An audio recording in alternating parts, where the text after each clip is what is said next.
Hi everyone. In this short video, one of our affiliated locksmiths is going to show you how to start your Kia K5 with a Dead Key Fob Battery.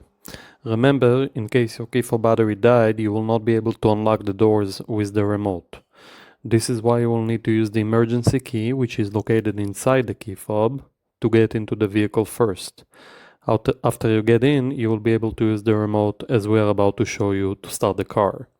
We suggest replacing the battery as soon as you can. The battery you need is a CR2032, and you can click on the link below to get it. And of course, if you have any questions, please comment below and we will answer. Thanks for watching. Hello everybody, we're working on a 2023 Kia K5. In case you're trying to start your vehicle and you're getting a no key detected signal on the dashboard, that's because your battery is dead. To start it, simply put your foot on the brake and take the remote and press it together and the car comes right on. Kia K5 2023. Thanks for watching, guys.